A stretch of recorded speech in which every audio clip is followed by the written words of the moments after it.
সিমি গারওয়ালকে দেওয়া রেখার বিখ্যাত ও বহু চর্চিত সাক্ষাৎকারটি দেখতে দেখতে ভাবছিলাম, ক্যামেরার সামনে মেকআপ করার মতোই সাক্ষাৎকার দেওয়ার সময়ও নিজের মনের ওপর, আবেগের ওপর একজন শিল্পীকে কতখানি মেকআপ করতে হয়। কি কষ্টকর এই মুখোশ। দেখছিলাম এক গ্ল্যামার কুইনের ভেতর থেকে বেরিয়ে আসতে চাইছিল একটি অসহায় মেয়ে। সাক্ষাৎকারটি মোটামুটি এইরকম: সিমি, তোমার বাবা জেমিনি গানশান তামিল ছবির সুপারস্টার ছিলেন, বাবাকে মনে পড়ে? রেখা বললেন, বাবাকে দেখিনি কখনো, সারা জীবনে বাবার সঙ্গে কোনো দিন দেখা হয়নি। আমি যখন বুঝতে শিখেছি তখন বাবা মা ডিভোর্স হয়ে গেছে। একই শহরে বাবার আলাদা সংসার। আমি যে স্কুলে পড়তাম সেই স্কুলেই বাবা মাঝে মাঝে আসতেন তার ছেলেকে পৌঁছে দিতে। বাবাকে দেখার জন্য ভিড় জমে যেত, এটুকু মনে আছে। সিমি, পরে যখন তুমি সুপারস্টার হয়েছো তখন দেখা হয়নি? না। আমার কাছে ফাদার মানে হলো চার্চের ফাদার, বাবা ব্যাপারটা কি আমি জানি না। সিমি বলল, মাত্র 13 বছর বয়সে তোমার ফিল্মে নামা। রেখা বলল, তখন খেতে পায় না, ক্লাস 9-এ পড়তে পড়তে স্কুল থেকে ছাড়িয়ে দেওয়া হলো, কারণ খেতে পায় না দিনের পর দিন। মা ছিলেন একজন ব্যর্থ নায়িকা, মা আমাকে জোর করে ফিল্মে নামতে বাধ্য করেন।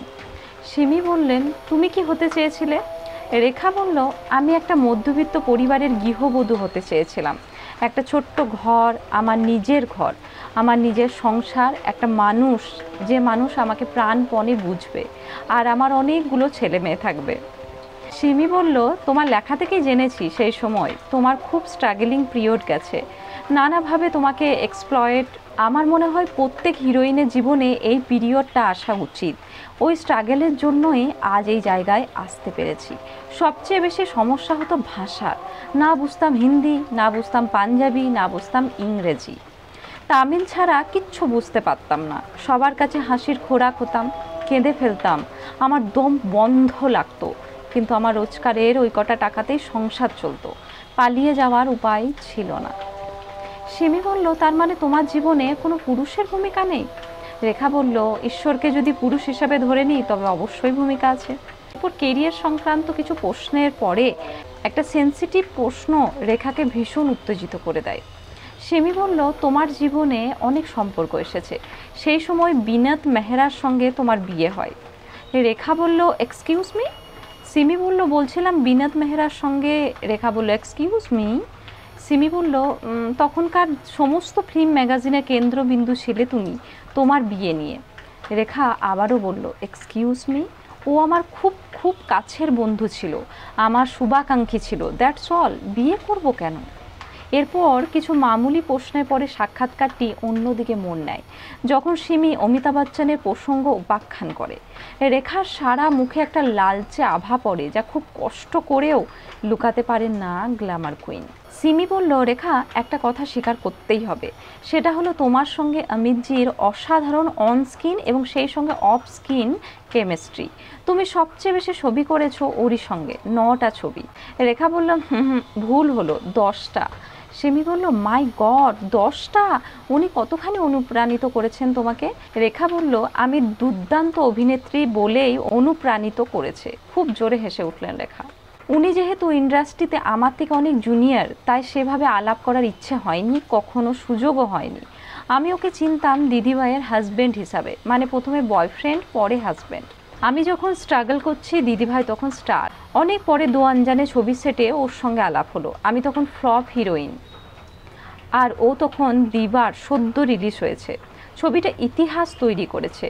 ও তখন জনপ্রিয়তার শিখরে থাকা সুপারস্টার। কি যে ভয় লেগেছিল, পারবো তো? সত্যি বলতে কি, অমিতাভ বচ্চনের সামনে দাঁড়িয়ে অভিনয় করা সেই সময় আমার পক্ষে কী যে কঠিন ছিল তা বলার নয়। আমার সঙ্গে আলাপ করার সময় উনি চেয়ার ছেড়ে উঠে দাঁড়িয়ে হাত দুটো বুকের কাছে জড়ো করে নমস্কার করলেন। এতদিন পরে এই প্রথম কোনো পুরুষকে দেখলাম যিনি আমার সঙ্গে আলাপ করার জন্য নিজের চেয়ার ছেড়ে উঠে দাঁড়ালেন। জীবনে এই প্রথম কোনো পুরুষকে দেখলাম যার চোখে শুধুই সম্মান, শুধুই সম্মান, আর কিচ্ছু নেই। সিমি বলল, তারপর? রেখা বলল, প্রথম দিন শুটিংয়ে এসে এত নার্ভাস হয়ে গেলাম যে ডায়লগ বলার সময় তুতলে মুতলে ভুলভাল বলে সে যা তা কাণ্ড। উনি গম্ভীরভাবে ওনার ব্যারিটন ভয়েসে আমাকে বললেন, আর কিছু না পারুন, অন্তত নিজের ডায়লগগুলো কাল থেকে মুখস্থ করে আসবেন।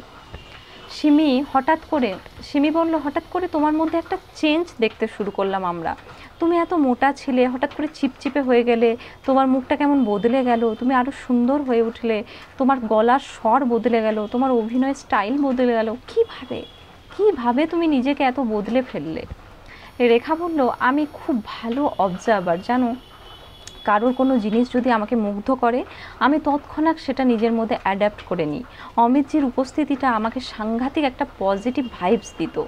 আমি ওকে মাইনিউটলি অবজার্ভ করতাম, ওর পজিটিভ জিনিসগুলো আমি অ্যাডপ্ট করতে শুরু করলাম। চূড়ান্ত প্রফেশনালিজম কি এই প্রথম আমি শিখলাম। এতদিন মনে হতো এটাও একটা চাকরি, পেট চালানোর জন্য কিছু একটা কাজ। এই প্রথম বুঝলাম শিল্পীর দায়িত্ব কি, সমাজের প্রতি কোথায় সে কমিটেড। স্টুডিও ফ্লোরকে একজন শিল্পী ঠিক কীভাবে ব্যবহার করতে পারে, কিভাবে নিজেকে ক্যারি করতে হয়। আমি চিজ, বার্গার, চকলেট খাওয়া বন্ধ করলাম, লেট নাইট পার্টিতে যাওয়া বন্ধ করলাম, কঠোরভাবে শুরু করলাম যোগ ব্যায়াম, ভোরবেলায় ওঠা অভ্যাস করলাম। পৃথিবীটা একদম অন্যরকম হয়ে গেল। ভয়েস মডিউলেশনের কথা যদি বলো, সত্যি বলতে কি, ওর মতো অত অসাধারণ মানের উচ্চারণ, স্বরক্ষেপণ আর ভয়েস মডিউলেশনের আমি আর কারোর মধ্যে দেখিনি। অত পড়াশোনাও কারোর মধ্যে দেখিনি। আমি তো ক্লাস 8-এর পর আর ভয়ের চোটে কোনো বই পড়িনি। ওর সঙ্গে আলাপ হওয়ার পর আর সব পুরুষকে আমার বড্ড সাধারণ মনে হতো। সাধারণ পুরুষদের প্রতি আমার একটা চরম বিতৃষ্ণা আছে। ওকে দেখে আমার মনে হতো ঈশ্বর ওকে গড়ার সময় সমস্ত গুণ পর্যাপ্ত পরিমাণে দিয়ে তবেই পৃথিবীতে পাঠিয়েছেন, না হলে একটা মানুষের মধ্যে এত গুণ থাকে কি করে। ওর পায়ের কাছে বসে সব অভিনয়ের পাঠ শিখেছি, আমার কোনো স্কুলিং নেই। ওর অসংখ্য ছোট ছোট টিপসগুলো আমার পেশাগত জীবনে কিভাবে যে কাজে লেগেছে তা বলার নয়। কোনো ফিল্ম ইনস্টিটিউট ওই শিক্ষা দিতে পারবে না। সিমি বলল, একজন মানুষের গুণগুলো যখন মুগ্ধ করে তখন সেই মানুষটাকেও আস্তে আস্তে ভালো লাগতে শুরু করে। রেখা বলল, তুমি লাইনে এসে গেছো। আমার সঙ্গে ওনার প্রেম ছিল না, আজও নেই। এটাকে আজকের ইন্টারভিউয়ের হেডলাইন করবে, আমার নির্দেশ। সিমি বলল, ডিফেন্সিভ হচ্ছ কেন? কোনো মানুষকে ভালো লাগা কি অন্যায়?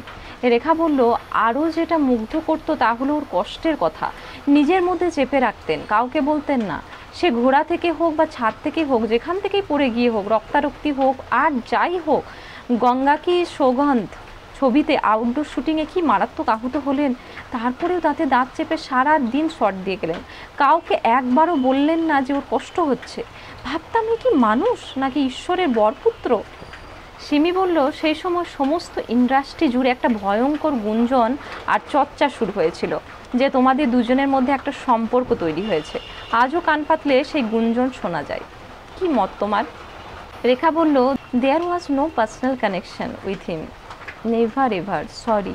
সিমি বলল, তার মানে তুমি বলতে চাইছো এতদিন এত গসিপ, এত চর্চা সব মিথ্যা রটনা? রেখা বলল, অ্যাবসোলুটলি। ছি ছি ছি। সিমি বলল, এত অপূর্ব তোমাদের কেমিস্ট্রি, কেরিয়ারের মধ্যগগনে এসে আচমকা বন্ধ হয়ে গেল তোমাদের জুটি কেন? রেখা বলল, কারণটা আমি জানি কিন্তু এখানে বলতে পারবো না। সিমি বলল, একটা অনেস্ট অ্যান্সার চাইছি রেখা। রেখা বলল, কি? সিমি বলল, অমিতজিকে ভালোবাসতে? রেখা বলল, ভীষণ বোকা বোকা এবং বাজে প্রশ্ন। এমন কোনো মানুষ আছে যে ডেসপারেটলি পাগলের মতো এবং নিজের সবটুকু দিয়ে শেষ পর্যন্ত আশাহত হবে জেনেও ওকে ভালোবেসেছে? তুমি একা আমাকে টার্গেট কেন করছো? সিমি বলল, থ্যাংক ইউ রেখা, এই উত্তরটাই আমি শুনতে চাইছিলাম। আশাহত হবে জেনেও তাকে ভালোবেসেছিলে তুমি? রেখা বলল, উফ সিমি, এটা কিন্তু।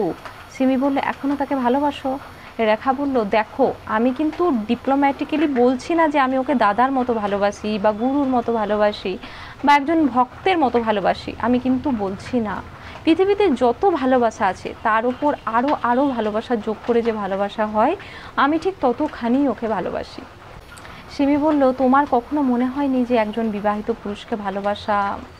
রেখা বলল, আমি যদি কাউকে মন প্রাণ দিয়ে ভালোবাসি, সেখানে হিন্দু মুসলিম, বিবাহিত অবিবাহিত কিচ্ছু ম্যাটার করে না। এমনকি এটাও ম্যাটার করে না যে মানুষটা আমাকে ভালোবাসলো কি না। আমি ভালোবাসি, এটাই সত্যি। আমি তো কারোর ঘর ভাঙতে যাচ্ছি না, সেই মানসিকতা কখনো ছিলও না আমার। তাহলে আজও দিদিভাইয়ের সঙ্গে এত মিষ্টি একটা সম্পর্ক বজায় থাকতো না আমার। সিমি বলল, তোমাদের সাক্ষাৎকার হয়? রেখা বলল, অ্যাওয়ার্ড ফাংশনগুলোতে হয়। সিমি বলল, কথাবার্তা হয়। রেখা বলল, একজন মানুষকে ভালোবাসতে হলে, তাকে মনে রাখতে হলে তার গায়ে গা লাগিয়ে কথা বলাটা কি খুব জরুরি? দেখা হলো, তাকে প্রণাম করলাম, ওতেই আমার সব কিছু পাওয়া হয়ে যায়। জীবনের পথে কত মানুষ আসে, কত মানুষ যায়, কিছু মানুষের স্মৃতি সারা জীবন থেকে যায়। আমি সযত্নে কিছু সুখর স্মৃতি আমার মনের মণিকোঠায় সঞ্চয় করে রেখেছি। আমার মনে বন্ধুত্বতা ও প্রেমের মাঝখানেও একটা স্তর আছে, যেই স্তরের গভীরতা, ব্যাপ্তি ও ঘনত্ব শুধু এই দুজন মানুষ ছাড়া আর কেউ অনুভব করতে পারবে না।